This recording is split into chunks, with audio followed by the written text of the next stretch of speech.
to Barça News. It is June 3rd, 2026, and Real Madrid presidential candidate has fired shots at Barcelona. We're going to talk about those statements. Also, we're going to talk about the details of the contract renewal offer of Andreas Christensen. And finally, we're also going to talk about Josko Gvardiol, whose deal is cooling off, and Barcelona risking missing out on him. We have a lot to discuss, so let's begin.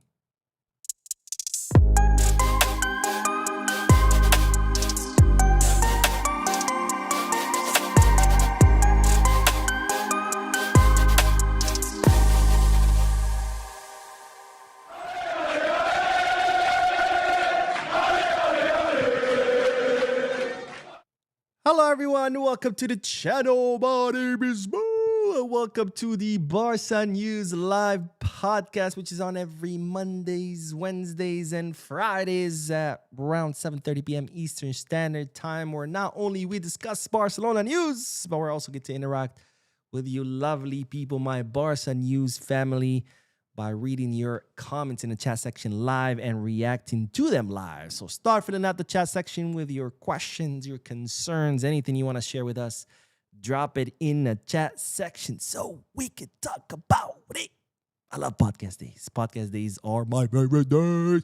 Podcast days. Now, for those of you who'll be watching when the podcast ends, I will be putting timestamps in the description. The chat is in the timeline in case you do want to skip through the discussion and get straight into the news. Even though, of course, as I always say, I do not recommend that because I feel like the discussion is usually the best part of the podcast. But, of course, I understand some people are short on time. So you do you, boo-boo. The chapters are there for you. Anyways, don't forget to hit the like button. Very, very important. The more likes the video gets, the more likely the YouTube algorithm recommends the video to people who've never seen the channel. So very important for growth, not to mention it's completely free when you hit the like button. They're not going to ask for your credit card number. They're not going to ask for you to donate blood or to give up your firstborn child. It's just boom, click, you're done. If you're watching this when it ends, drop a comment letting me know your thoughts and opinions about all the news that I'm about to share with you. And of course, subscribe so you don't miss any videos about our beloved club, FC Barcelona. Now, if you're looking to buy any Barcelona jerseys or merchandise from any football team around the world, especially with the World Cup right around the corner, you can head to Kitbag. If you're looking to buy sportswear from other sports, from other teams, like, for example, a Knicks jersey, Knicks in 4, let's go. You can head to Fanatics. If you want to place sports bets on any sporting event around the world, including Barca matches, you can head to Bet Us. All links in the description. You click on them. You get access to deals and offers that otherwise you would not get access to if you went to those websites straight without using the link. All right, let's begin with the news. And the first one is a doozy because, ladies and gentlemen, we knew Real Madrid and Florentino Perez had a very serious case of Barcelonitis. You know, they have this inferiority complex, right? Where they constantly have to talk about Barcelona. But what I did not know is that their new candidate for the presidency, Enrique Riquelme, also has a case of Barcelonitis. And I gotta say, I love that. I love that because the more Real Madrid focuses on Barcelona, the less they focus on themselves. And the less they focus on themselves, well, the messier they get. And therefore, the more fun we have watching them, well, trip over their own feet. So, Enrique Riquelme, welcome. Welcome to the club of Madridistas who have Barcelonitis, who all they can do is talk about Barcelona. Welcome, welcome, welcome. By the way, this is true for all Real Madrid fans and not just apparently people who are members of the club. Every Madrid page I come across on Twitter, you look at their posts and like 9.9 out of 10 of their posts are about Barca. And I'm like, are you a Madrid page or are you a Barca page? Because all you talk about is Barca. But anyways, that's what happens when you have Barcelona whooping you for 20 years is you develop this inferiority complex, and then you constantly have to be comparing your players, your club, your president, everything to Barcelona because, well, that's just the sad reality of Madridistas today. But anyways, let's talk about Enrique Riquelme. If you don't know by now, there's currently a presidential election. Well, election. We all know who's going to win. It's going to be Florentino Perez. That guy has ruled that club with an iron fist for the last, I don't know, 20 years or something like that. But Florentino Perez, during that unhinged rant where he met with his board and then he held a press conference and then he just talked about Negreira. You know, it's kind of like, hey, the club owes 1.5 billion. They're in financial trouble. There's no liquidity. The stadium's a total disaster. They have to spray paint the grass or the pitch so it can look green. And the underground parking lot, which was supposed to make millions, has been shut down. So they're not going to make any money off that. The stadium was supposed to make millions off concerts. That has been shut down too because they can't soundproof the stadium. The sporting project is a total mess. 3 coaches in 12 months. Players literally punching each other. So what's your solution, Mr. Florentino Perez? And his solution was like, oh, Negreira. Everything was Negreira. And then he called elections, right? And they're saying now the reason why Florentino Perez has called for elections is because he wants a new mandate, right? He wants to be reelected so he can say, see, look, people want me, therefore I can, do what I'm about to do. And what he's about to do is sell a portion of Real Madrid. Yes, he's looking to sell some stake in the club because apparently Real Madrid, God's gift to earth, right? God's chosen club, the club that made fun of Barca for so many years because, look how broke they are. Apparently, they're also not doing that great. And that's why they're considering selling stake in the club. And that's why Florentino Perez has called for election, well, so he can get a new mandate. But during this election, we do have this candidate, Enrique Riquelme, who's running against Florentino Perez.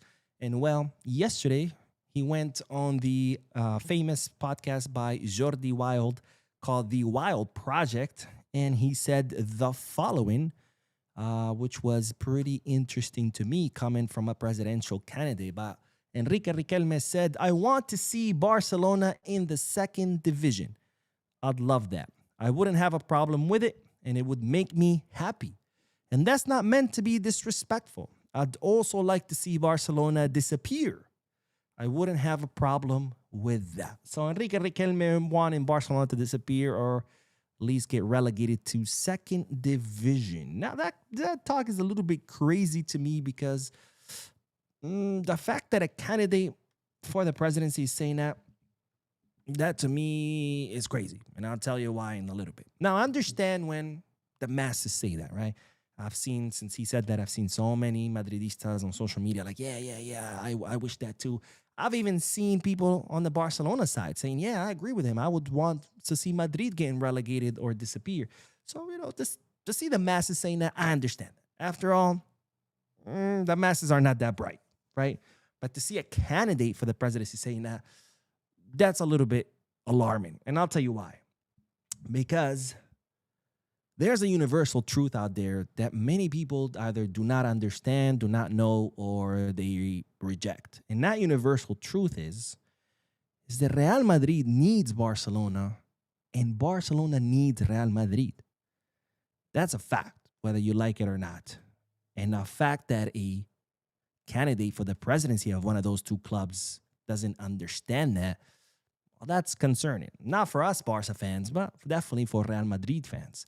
Now, why do I say Real Madrid needs Barcelona and Barcelona needs Real Madrid? Because the rivalry between both clubs drives a lot of ratings, drives TV viewership. And TV viewership translates into money. Also, TV viewership brings sponsors, marketing deals, marketing agreements. All that translates into money. And that money makes its way to Barca and Madrid. The rivalry also generates ticket sales. People go into the stadium to watch these two play. Merchandising, etc., etc. So the rivalry between Barca and Madrid translates into tens of millions of euros for both clubs. El Clásico match is the most watched match in the world.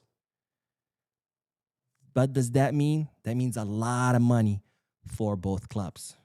If Real Madrid were to get relegated to second division, that rivalry goes away. And with it, tens of millions of euros for Barcelona. So when I see people, Barca fans, in social media saying, yeah, I agree with Riquelme. I would love to see Madrid getting relegated because I'm a Barca fan, that raises a lot of questions. Because how can you say you're a Barca fan when the thing you're advocating for, which is the relegation of Madrid, would mean harm to your own club? Because again, this rivalry drives a lot of money. Without this rivalry, that money dries up.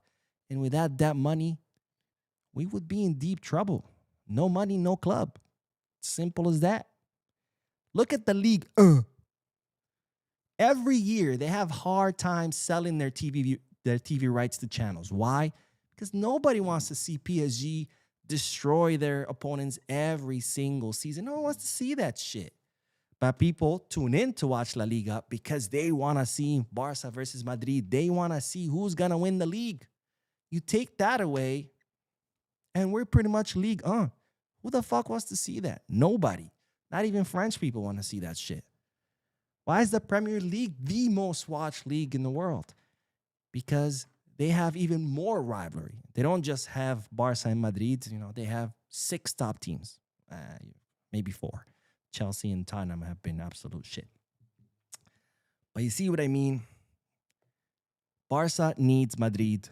Madrid needs Barca. That's a universal truth. And the fact that a candidate for the presidency of Madrid doesn't understand that to me is wild. Again, I understand when fans say stupid shit like this, but they're fans. They're not that bright. But a candidate, which, by the way, that's good news for us Barca fans, because that means that this candidate is not that bright.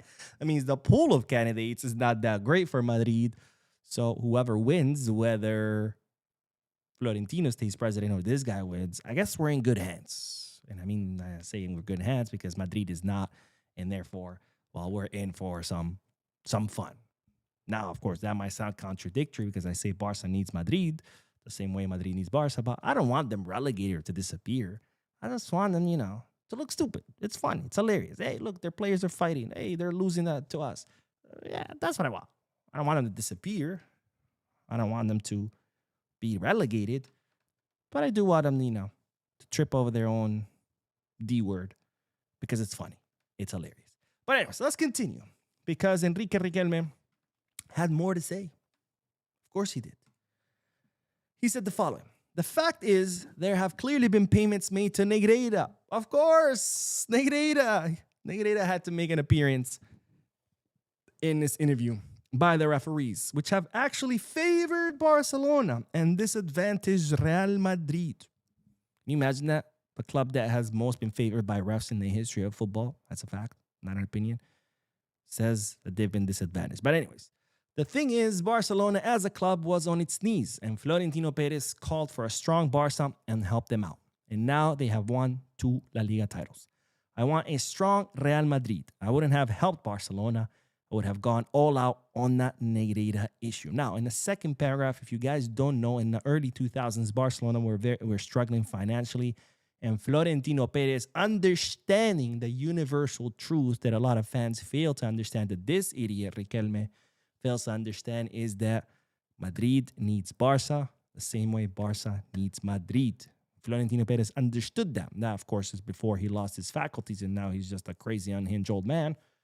And he helped out Barcelona. And, of course, Enrique Riquelme saying he wouldn't have done that because he wants Barcelona to disappear, which, again, puts in question a lot of his thought process.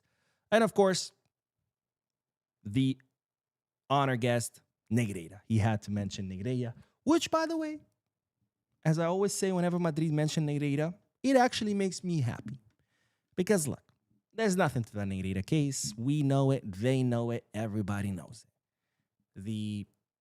The Treasury or their equivalent of the IRS, their tax authority, has already closed their investigation, saying there's no evidence of anything. The prosecutor's office has been investigating this for over 3 years. There's no evidence of anything. So we know there's nothing to worry about the Negrita case because there's nothing there. But as long as Madrid keep bringing this up, the better it is for us. Why? Because Madrid doesn't want to admit that they have a serious problem on their hands, then that problem is never going to get fixed. Because what are they going to fix? There's nothing to fix. There's nothing wrong with their team or their signings or their stadium or their club. It's all Negrita's fault.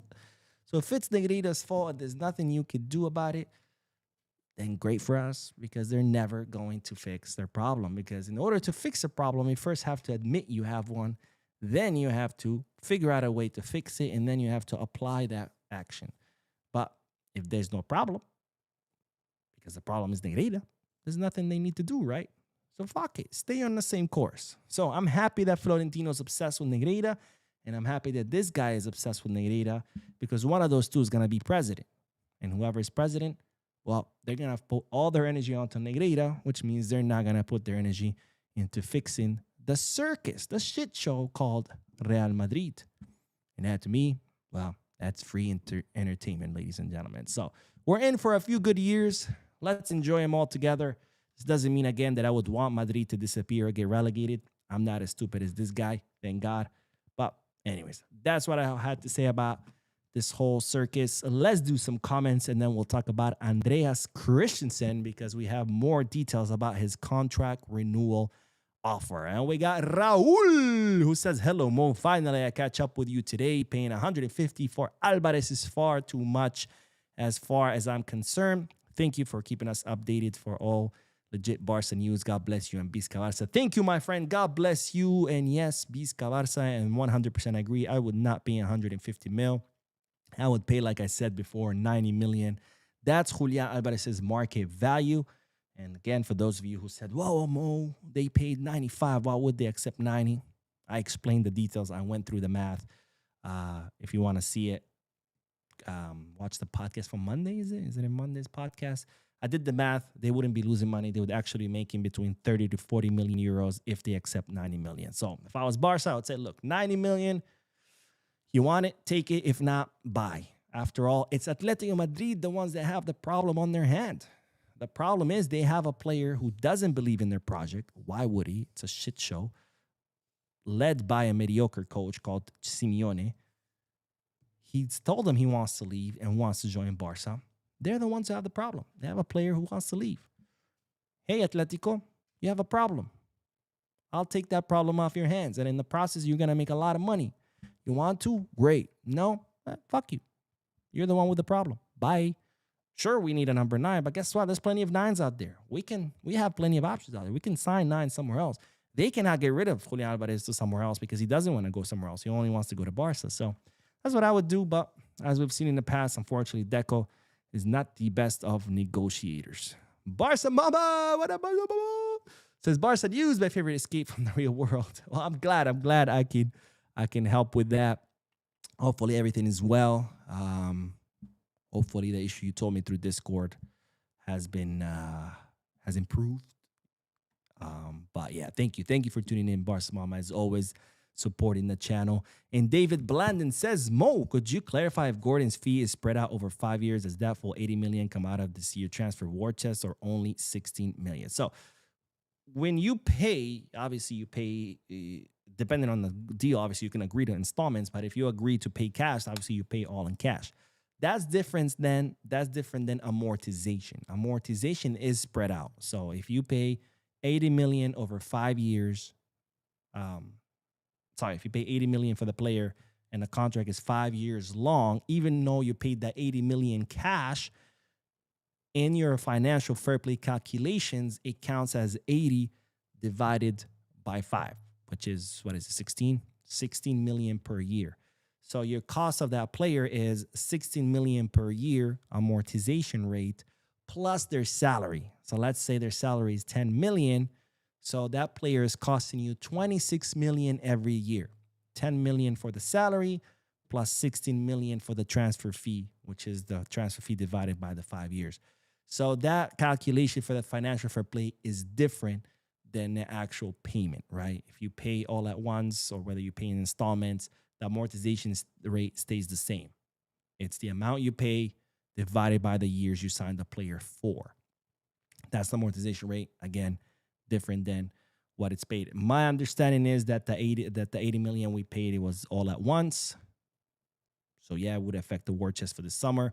It does, but the amortization calculation remains the same. John Williams, whose caps lock is stuck, says it will be a total failure if we don't sign a top world-class left center back. Our current CBs can't give 100%, especially in the Champions League. We need a center back that will be a leader of the defense. I disagree with that. I would not consider that a failure whatsoever, because, like I've said many times, I think it's our problem is an offensive one over a defensive one, and I say that because, well, we are not outscoring. We're not scoring as many goals as we need to overcome the number of goals that we concede. And the number of goals that we concede is not going to go away, right? Because of how we play. In fact, we actually conceded less goals than last year. But what we need to do is be scoring more, right? So I disagree that would be a total failure. Total failure would be not to sign a center forward that could make up the goals that we need in order to overcome the goals we concede, which, again, is never going to go away. We are not going to, if we sign Gvardiol and Bastoni as our two center backs, it's not going to go away because we attack with all of our players. Bayern Munich conceded 5 goals against PSG. PSG conceded 4 against Bayern Munich in the first leg. You don't hear anyone talking about how they need, better defenders, blah, blah, blah, because it's just a byproduct of how they play, which is how we play. We attack with all of our players. Our defenders sit at the half mark of the field. We're going to concede, period. It doesn't matter who's back there. We're going to concede. How do you overcome that? By outscoring your opponent. And right now, that's our problem. We cannot outscore all of our opponents because even though we create a crap load of chances, we don't score. We score very little chances because we have the likes of Ferran up there. And if Lamine is injured, then God help us. We don't have anyone. And if Rafinha is injured, God help us. We have Rashford, who maybe he'll score a goal, maybe he'll ghost. You never know. One moment is hot, one moment is cold. And, Lewy, he's gone now. But this past season, he was freaking 37. We can't expect that much. So, no, it would not be a total failure whatsoever. Johnny Sun says, candidates, president, candidate, mother, grandmother, pathetic fans are obsessed with us. It's almost as if we're God's favorite. Maybe. Selvin says they're in the middle of a presidential election and all they could do is talk about is Barcelona. They're so obsessed with us. Yeah, you're not wrong, my friend. You are not wrong. And Gamer Geek says, dude, Barca should sell Araujo. I don't understand how they can trust him in big games. I think the reason why Araujo is being kept on the squad is because he presents a different profile than what we actually have, right? Araujo is more of your typical classic center back, tall, big, strong, great in the 1v1, great in aerial balls, a lot less technical, but it's a different profile, right? It's the kind of profile that you would need.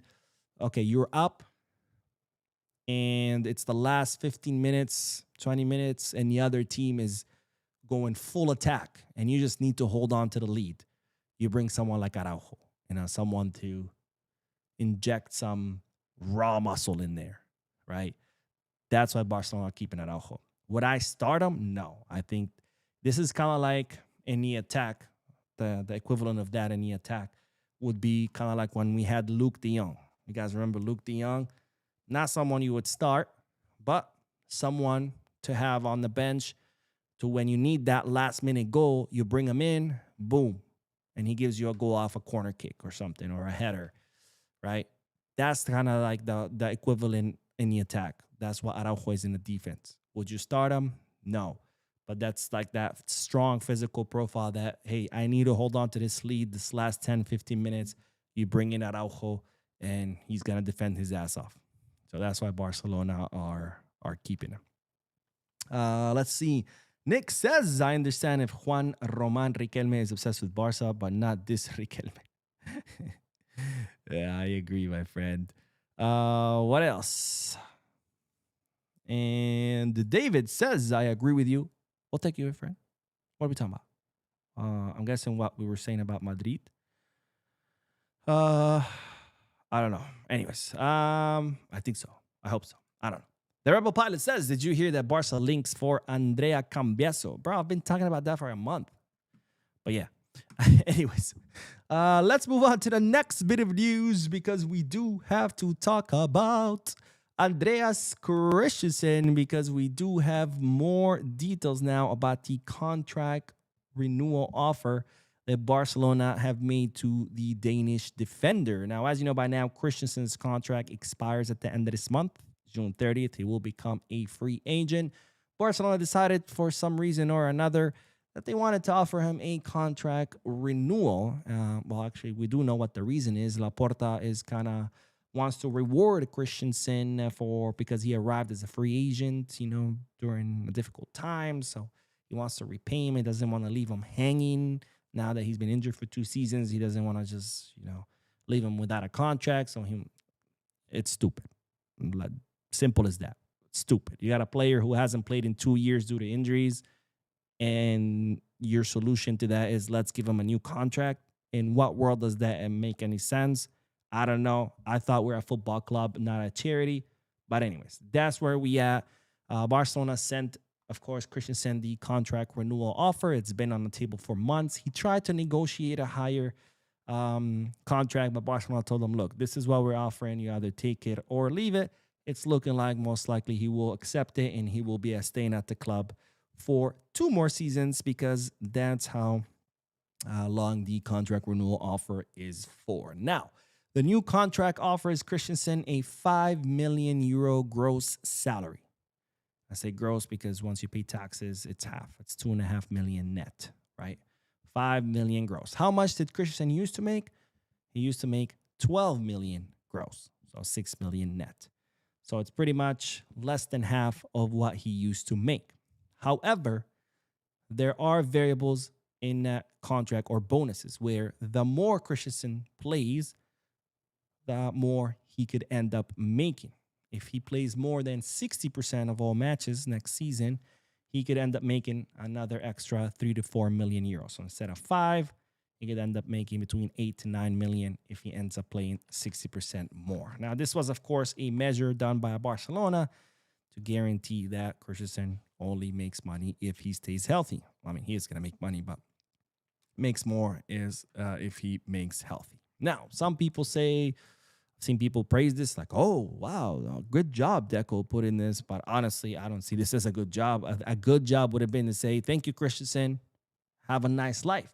Again, nothing against the player himself. I think when he was healthy, he was an incredible defender. But that's the problem, is he hasn't been healthy in 2 seasons. And in fact, I'm going to tell you the exact numbers. In the last 2 seasons, Christensen has missed 86 matches. 86 matches Christensen has missed in the last 2 seasons. You know how many he has played in both seasons? 24 matches total in 2 seasons. But it gets worse because I just told you Christensen's salary is how much? 12 million a year or a season. In 2 seasons, he has made 24 million in salary, right? And he's only played 24 matches. So in other words, we're paying Christensen 1 million euros per match. That makes him one of the best paid players in the world. That is crazy. That is crazy. Again, I think he's an excellent center back, but he's been injured for 2 seasons. And our response to that is to give him a contract renewal. It does not add up. It makes no sense, but that's where we at. Unless I'm missing something. If I am, please let me know in the chat section or in the comment section. And now let's move back to the comments, and then we are going to talk about Josko Gvardiol, because we do have an update about that. Let's see. Vahid says, this guy sounds like your average Madrid fan, not the potential president of football club. 100%. Again, I said, I understand if someone with a Twitter account said something like that. But when you talk about a candidate saying something like that, that to me is crazy. But again, that's good news for us because it means you either get Madrid's either going to be ruled by a senile old man or by this idiot who who says dumb shit. So either way, we're in for some fun in the next few years. Solomon says, I think the football rivalry and hate is too much to extend. People forget football is for enjoyment. I agree with you 100%, my friend. I agree with you. Let's see. Jamal says, why is Josko Gvardiol deal off? Hold on, chill. We're going to get to that. Damn. It's like, it's like no foreplay. You just want to dive right in. You got to take your time. You got to have some foreplay. You got to, get your girlfriend warmed up. What are we doing? Chill. Anyways. Muna says, please increase the sound mode. The sound is pretty high on here. And by the way, I've seen some people comment on that, so I always go back and watch my videos. The volume is fine. If you hear it pretty low, it's most likely that your volume is low. And I don't mean about your YouTube volume. I mean your computer's volume, right? Check that out because I'm looking at it. It's super high. It's actually higher than what it's supposed to be. Like my volume bars are hitting the red, which they're not supposed to. So if you hear it low, check your computer's volume or your cell phone volume, not your YouTube volume. Check that out because I think there was an update recently and that messed up with a lot of people's volumes. So check that out. But I promise you, it's not my mic. Let's see. Zeke says, with Gordon, Alvarez, Bernardo, and Cancelo, who would be your starting 11 in an El Clásico with everyone healthy? Okay, Gordon, Alvarez, Bernardo, and Cancelo. All right, so that's a good question. That's a great question. I like it. Goalkeeper, who would I have? Just kidding. Obviously, Joan Garcia. My right back, Eric Garcia. Kunde needs to be benched. I'm sorry, but he does. My two center backs, obviously, Pau Cubarsí and Gerard Martin. My left back, Cancelo. Balde needs to be benched until he steps it up. My midfield, Pedri and Bernal. I think that's just a future couple right there. My attacking mid, that's... Who would I do my attacking mid? Let me think. My attacking mid would be... I would do my attacking mid as Fermin. My left winger would be Anthony Gordon. My right winger would be Lamine, obviously. And my center forward would be Julian. Now, I know that leaves Rafinha out. But it also would depend on who we're playing against. If we're talking about someone that leaves a little bit more space in the back, I would start Rafinha. If not, I would start Gordon. But that's how I would play it. But yeah. It's tough, man. It's tough. Because that leaves a lot of good players on the bench. But yeah. All right, let's see. Jamal says, when we had Iñigo Martinez organize defense and how we step up the line, he didn't know when to tackle and when to not. Come on, Mo. Wait, Mo, when we had... By the way, we've conceded less goals without Iñigo. Just to clarify. Not that I'm saying Iñigo wasn't good. Of course he was. I loved Iñigo.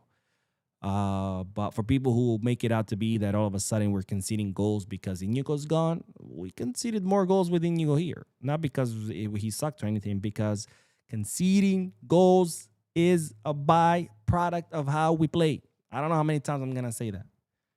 There's no way around it. There just isn't. We're going to concede goals. The sooner you make your peace with that, the better. That's it. The same way as parking the bus, you might not concede goals, but you're not going to score that many either. It's one or the other. You either park the bus and you don't concede, but you're barely going to score, or you go full ass, tits to the wall, attack with everybody, and you're going to score a lot of goals, but you're also going to concede. We're going to concede. Make your peace with it. Stop trying to blame the defenders and goalkeeper, and we need this guy and we need that guy. You can sign the best lineup of defenders you can think of in history, not even right now, in history. And we're going to concede. Just make your peace with it, please. Please. Let's see.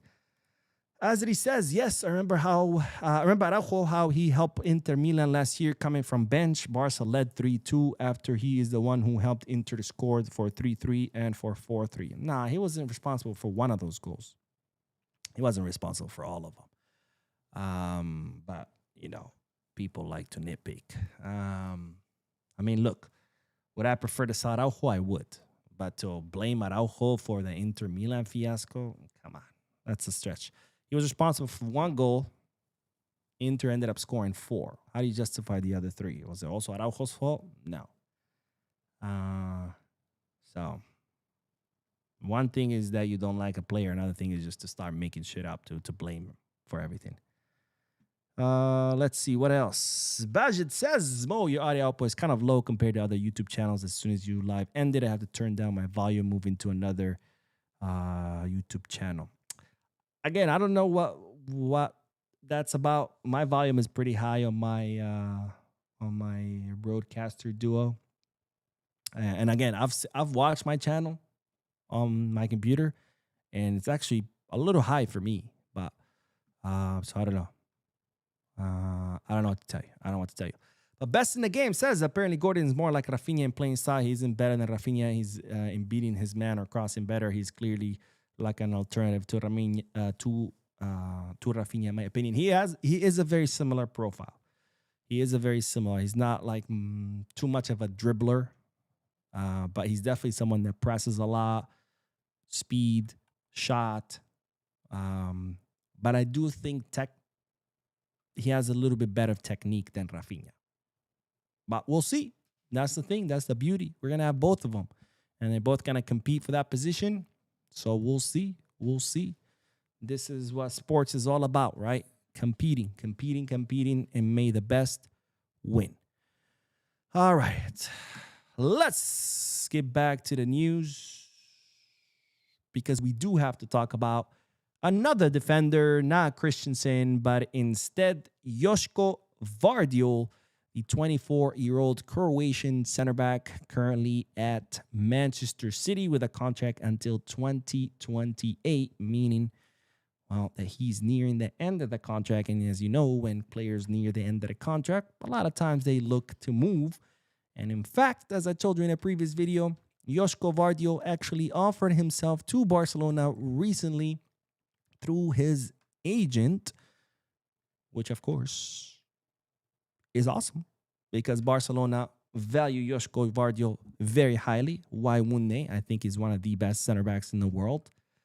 And even though Barcelona had considered signing him in the past, they never tried any approach because they figured there's no way he's going to leave Man City. But with Pep Guardiola gone, looks like Gvardiol is considering a possible move, and that is why he offered himself to Barcelona. However, this interest, or this possibility, I should say, is cool enough.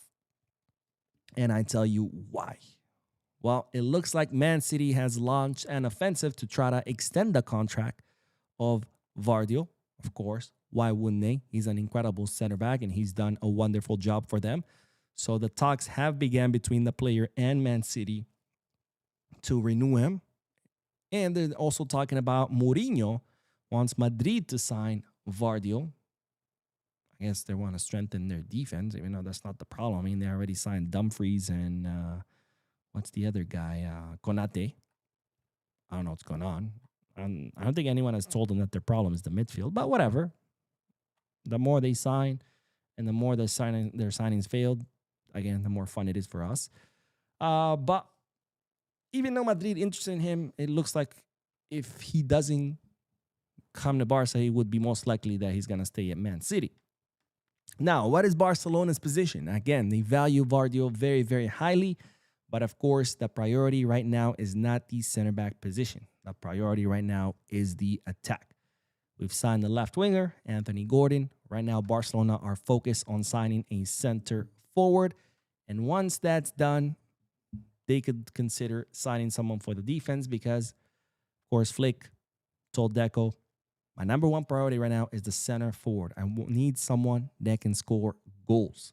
And Flick is pretty happy with both Gerard Martin and Pau Cubarsí, so that is not his priority.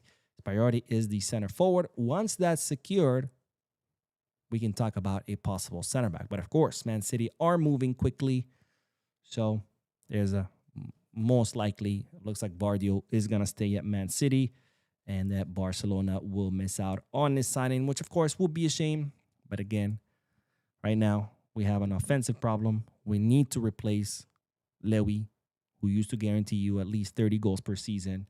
We need to replace that. So right now, we need to be focused on the attack. All right, let's get back to the comment section, and then we are going to talk about a center forward, Vlahovic, because we do have an update in regards to the Serbian attacker. Let's see. George says, I guess Deco thinks that healthy Christensen is a defensive signing in itself. Yeah, but if the player is not healthy, what the fuck are you going to do?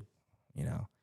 I mean, I'm sure a healthy anybody would be, you know, if Messi got injured every month, would he have been the greatest player ever? No.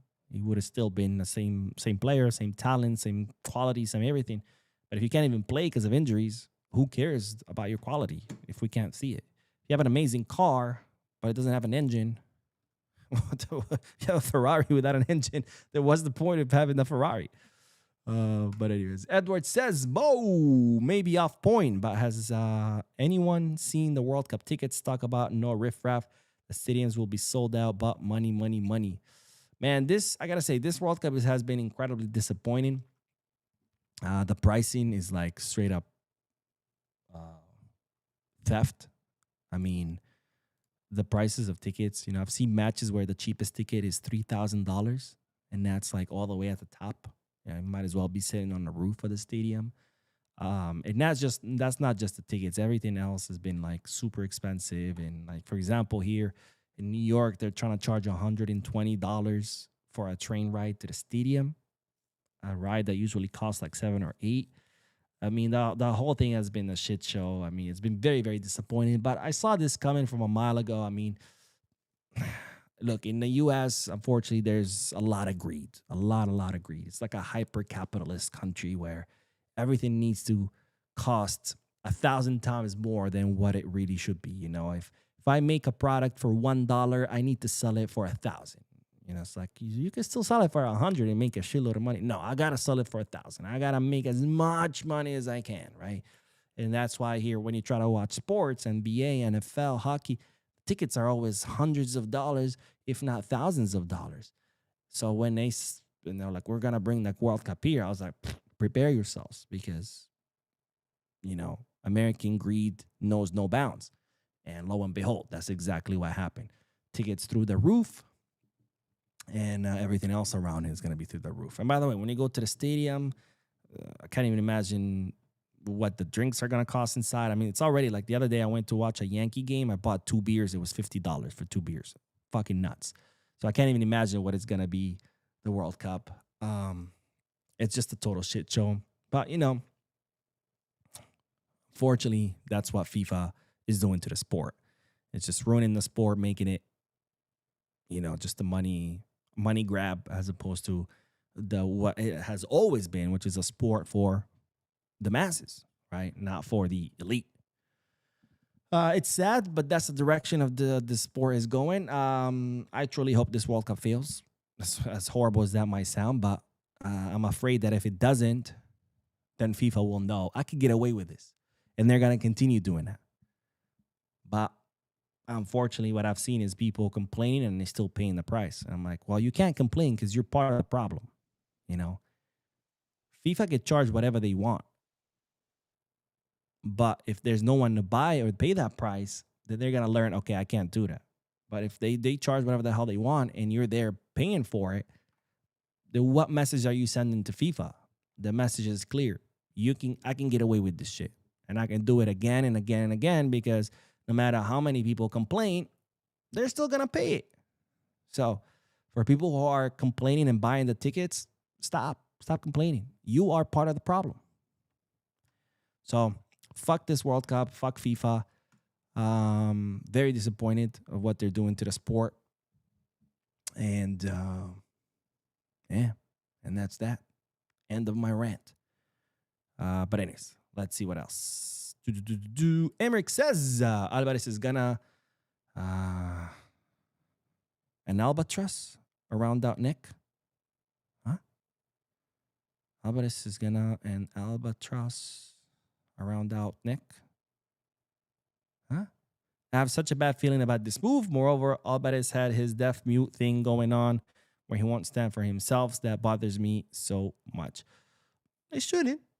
I mean, you know, he told Atletico Madrid, hey, I want to leave to Barca. He told Barca, hey, let's do this and reach an agreement. And that's all he needs to do.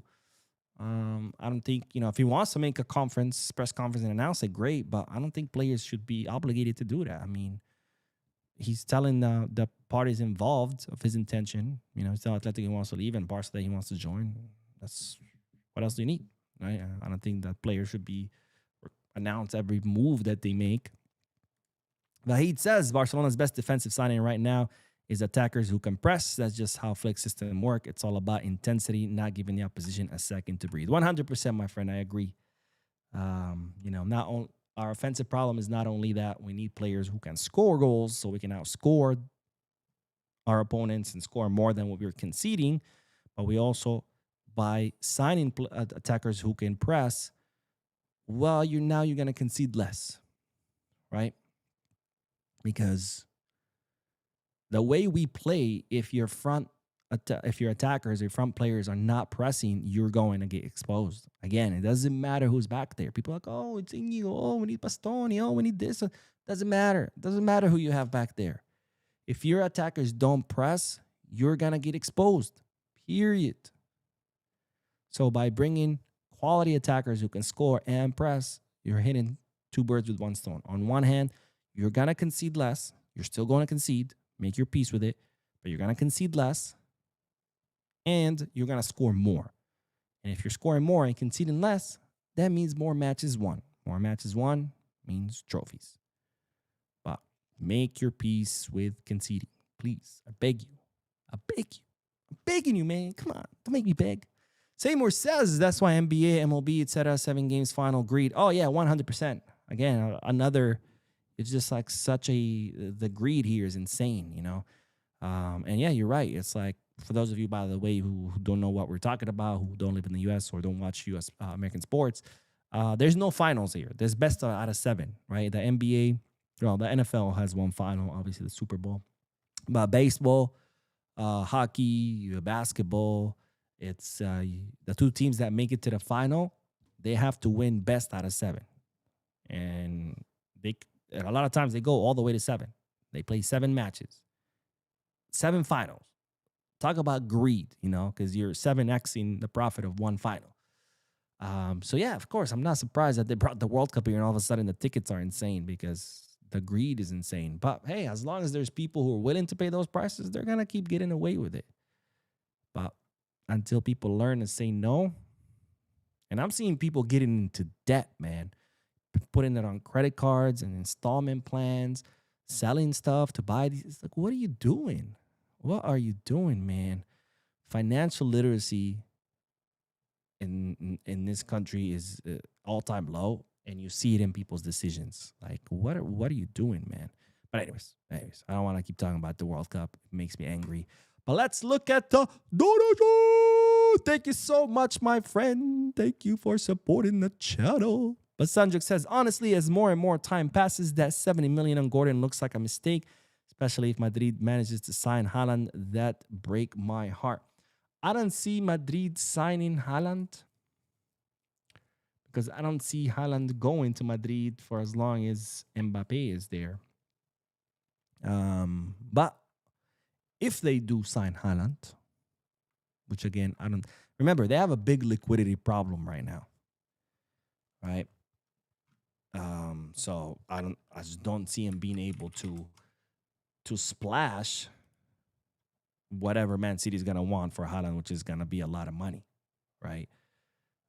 That's why, for example, they ended up signing Konate for free, and Dumfries only cost 20 because they have a big liquidity problem. They don't have cash. So I don't see them being able to afford the Haaland signing. But even if they can, and if they do, I would say the same thing I said last time when Madrid signed Mbappe 2 seasons ago. I remember a lot of people during the podcast would be like, Mo, what are we going to do? They signed Mbappe. And I said, nothing. There's nothing for us to do. This is not the first time Madrid has signed a superstar, and it won't be the last. That's what they've always done. We just have to focus on us, focus on what works for us, and that's it. And it's not gonna be a problem. And lo and behold, that's exactly what happened, right? I mean, the Galacticos of the 2000s, that was an example, right? Madrid has always built teams based on splashing money. And we've always been able to counter that through our academy and, of course, some signings here and there. But, I mean, that's nothing new. It's not the first superstar they would sign. It's not the last superstar they're going to sign. We just got to focus on building our own team and what works for us, and the rest will fall into place. Plus, even with Haaland, I mean, a broken team is a broken team. Doesn't matter who's on it, right? PSG tried to emulate, again, the Galacticos thing, signing the best player in every position, and it went nowhere. It wasn't until Luis Enrique arrived and was like, all right, we're actually going to build a team that works together instead of buying individual players. And now they're successful, right? So it doesn't matter who you sign if the team doesn't work as a unit, right? You can have the best player per position. Who's the best goalkeeper? Sign him. Who's the best center back? Sign him. Who's the best? Blah, blah, blah. And you put together an 11 all-star team. There's no guarantee that's going to work because it's not about signing the best player per position. It's about signing the best player that would fit in the team that you have or in the team you're trying to build. It's all about fit, right? They have to fit. Fit. And if the players don't fit, it doesn't matter who they are. And these last 2 seasons for Madrid has been the perfect example of that, right? They have Mbappe, man. Probably the best player in the world right now. Vinicius, the best left winger in the world, or at least he was. Valverde, Birmingham, Courtois. I mean, they have like an crazy lineup. And look at them. Trophyless, 2 seasons in a row. So, would they score more goals with Haaland? Sure. But does that mean it's the end of it and they're going to win everything? No. They still have a fractured locker room that they need to that they need to overcome before anything else. But anyways, let's do the last bit of news, because speaking of center forwards, we do have an update in regards to Dusan Vlahovic, because the Serbian attacker has once again offered himself to Barcelona. Now, Vlahovic has been in talks with Juventus for the several months now. I can't even remember how many, the last 2, 3, 4 months, in order to negotiate a contract renewal. Vlahovic's contract expires at the end of this month, June 30th. He will become a free agent. And Juventus, of course, have been working very hard to to renew the contract of Dusan. They've been in talks for months, and the talks have fallen through every time they've tried. They're set to start another fresh round of talks, but people are saying, or journalists are predicting, that those talks are also going to fail. Again, they've failed so many times in the past few months. It's, there's small chance that these new talks that they're about to start again will actually succeed. Juventus are currently offering Dusan a contract with a salary of around 5 to 6 million, which is kind of half of what he used to earn. And not only is he not, okay with that, but also he's looking for a more competitive project because God bless Juventus. They've been an absolute mess these last few seasons. Now, Dusan Vlahovic has already offered himself to Barcelona several times before, but now that the most recent talks with Juventus failed again, he has once again offered himself to Barcelona. He is willing to accept a modest salary that would fit within Barcelona's financial fair play restrictions. He is willing to accept any role. Kind of like, hey, if you want me to be a starter, I'll be a starter. If you want me to be on the bench, I'll be on the bench. I don't care. I'll accept whatever role. In other words, he's not gonna come to Barcelona thinking I'm the star. I better start. I better do whatever the hell I want. No, he's willing to accept whatever role we offer him, and pretty much wants to come to Barca at all costs. Now, what is Barcelona's position in all this? Barcelona value Dusan Vlahovic. They consider him an interesting option, and he is definitely on the list of players that Barcelona would be interested in. However, he is not a priority. Okay, the priority right now is Julian. If that fails, there's of course the Joao Pedro option, and then if that fails as well, then Barcelona could look at Dusan Vlahovic, who again would arrive free agent, low salary, and accepting any role that he wants. Now, if you're wondering, like, Mo, why would Barcelona do that? I mean, isn't it better to sign an actual center forward for free as opposed to more of a second striker for 150 mil? And on paper, yeah, it does make sense. But of course, we cannot ignore Dusan Vlahovic's numbers these last few seasons. For example, this past season, he scored 7 goals in the Serie A, which of course is not something that Barcelona are looking for, right? Hansi Flick made it very clear in one of his final press conferences at the end of the season, and that was that he wants someone that can put up a lot of goals, right? And looking at that number, 7 goals in the Serie A, 10 goals overall in all competitions, includes Champions League and in the Italian Cup. Well, that's not what Flick is looking for. Now, to be fair to Vlahovic, of course, Juventus have been shit. So it's more of a question, is Vlahovic doing badly because him, or is it because of Juventus? That's, of course, a question that, it's a fair question. It's a fair question. Let's put it that way. But that is why Barcelona not consider him a priority. It's more of a problem with his numbers than anything else, because right now Barcelona need someone that can put up big numbers, because, well, we have to replace Lewy, right? And Lewy used to guarantee you at least 30 goals per season. And right now Barcelona looking at Vlahovic like, I don't know if you can guarantee me those numbers. Even though I think overall I don't think this will be a bad option. It wouldn't be my priority either, but I think Vlahovic is an actual center forward as opposed to Julian. B, he is in his prime, right? Right now is good age. I think he's 25 or 26. C, he does have experience. He's played in the Serie A. He's played Champions League. D, we cannot ignore what he used to do at Fiorentina. And last point, E, is, you do have to take into consideration that Juventus have been crap. So part of his, decline in performance also has to do with that. So I don't think it would be a bad option, but just like Barca, I don't know if he would be my number one priority. But of course, I'm curious what you guys think about Vlahovic. Is this an option you would consider? Is this an option you would not? Let me know in the chat section or in the comment section if you're watching this once it ends. All right, let's get back to the comments. We're coming up on the 1 hour mark, so I'll do a few more comments and then we'll end this. But Zofik says, why are we not considering Krupi?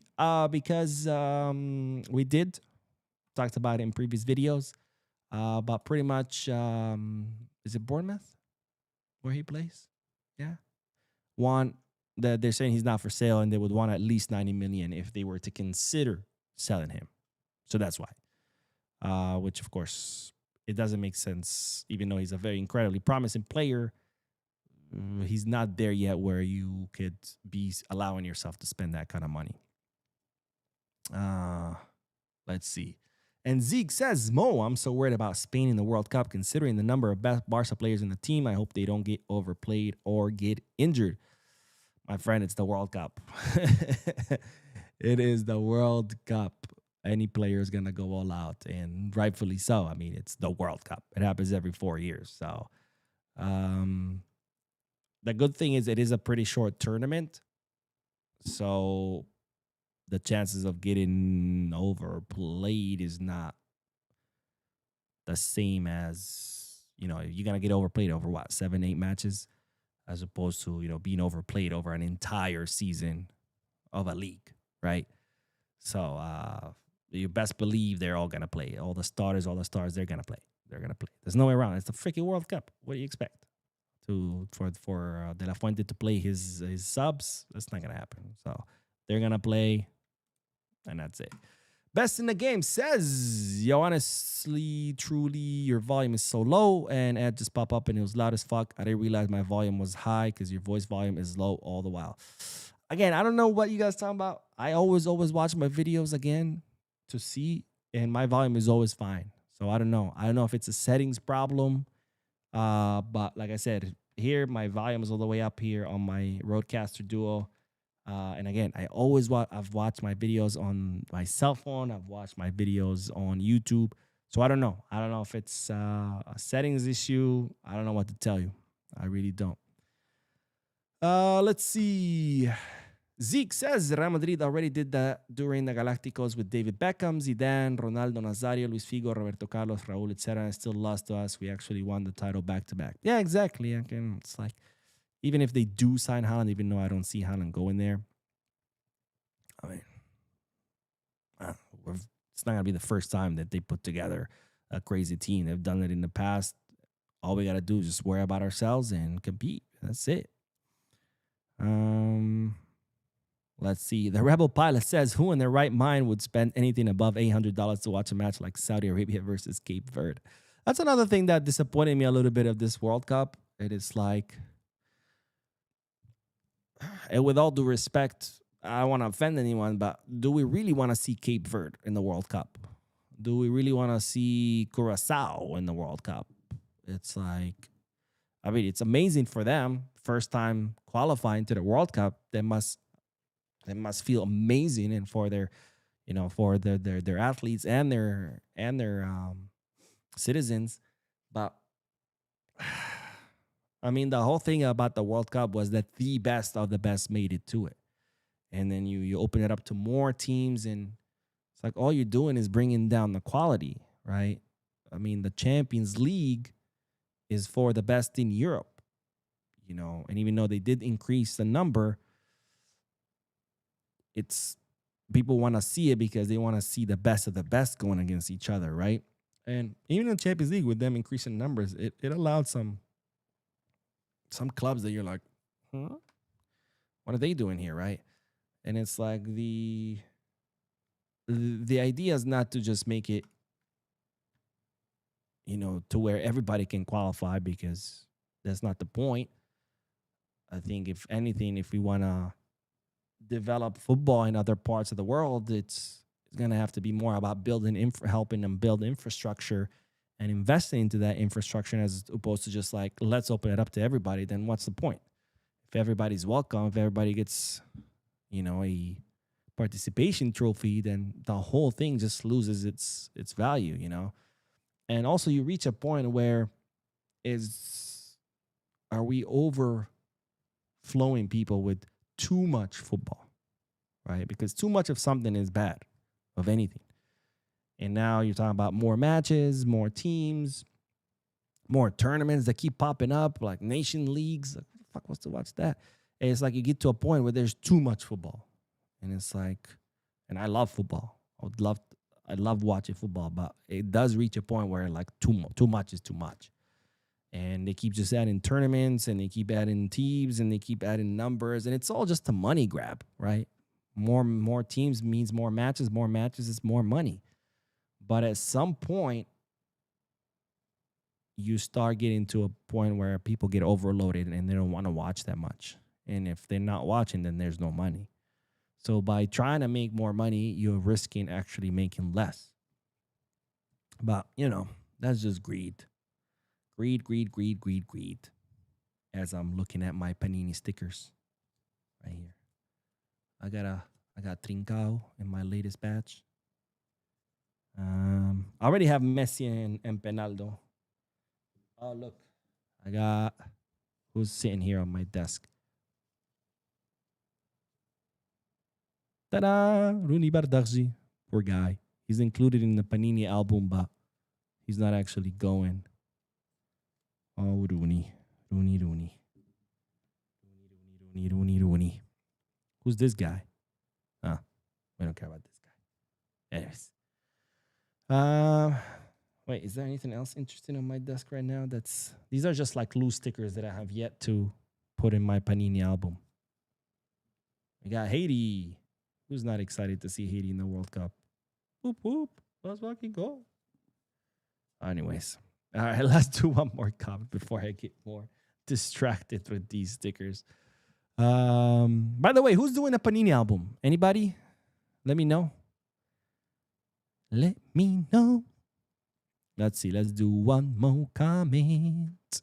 Barça Mama, who says, you sound fine to me. Yeah, again, I don't know what it is. It's like a lot of people are like, yeah, you sound fine. And other people are like, no, you're too low. And then I watch my videos and they sound fine.